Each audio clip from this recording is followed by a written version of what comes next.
કે નવી શિક્ષા નીતિ પ્રમાણે વિદ્યાર્થી અને શિક્ષક વચ્ચેનો કેટલો રેશિયો છે?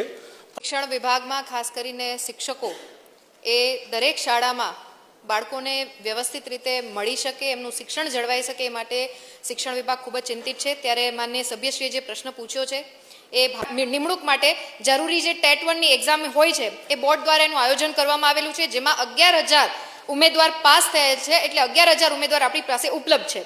પરંતુ હાલમાં અત્યારે આપણે જિલ્લા ફેરની જે શિક્ષણ વિભાગની કાર્ય પદ્ધતિ હોય છે ચાલી રહી છે, એ કાર્ય પૂર્ણ થશે એટલે તુરંત જ આપણે 10 વર્ષનું જે ભરતી કેલેન્ડર છે એ આપણે ઓલરેડી ડિક્લેર કરી લીધું છે।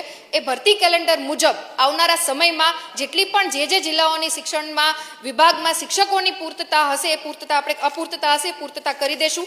આ ઉપરાંત આરટીના એક્ટ મુજબ અને એની આરટી એક્ટ 2009ની કલમ 26 મુજબ શાળામાં શિક્ષકોની જે જરૂરિયાત હોય એ 10% કરતાં વધારે ના હોવી જોઈએ, એટલે 10%ની અંદર જો આપણી પાસે ઘટ છે તો એ આપણે ક્ષમ્ય છીએ। સ્ટુડન્ટના રેશિયો પ્રમાણે કેટલા શિક્ષકો આપણી પાસે અવેલેબલ હોવા જોઈએ, તો ધોરણ 1 થી 5 માટે જે 60 સુધી જો બાળકોની સંખ્યા છે તો 2 શિક્ષકો, 61 થી 90 જેટલા બાળકો છે તો 3 શિક્ષકો, 91 થી 120ની વચ્ચે છે તો 4 શિક્ષકો અને 120 થી 200ની વચ્ચે છે તો 5 શિક્ષકો છે એ મળવાપાત્ર છે। અને ત્યારબાદ દરેક 40 વિદ્યાર્થી દીઠ ઓછામાં ઓછો 1 શિક્ષક આપણને મળવાપાત્ર છે। એવી જ રીતના ધોરણ 6 થી 8 માટે વાત કરીએ માન્ય અધ્યક્ષશ્રી, તો વર્ગ દીઠ ઓછામાં ઓછા 1 શિક્ષક અને જનરલી જે વિષયના જુદા જુદા વિષયો હોય છે જેમાં ગણિત, વિજ્ઞાન, સમાજ વિદ્યા અને ભાષાના શિક્ષકો એ રીતના ઓછામાં ઓછા 1 શિક્ષક છે એ ઉપલબ્ધ કરાવવા પડે છે।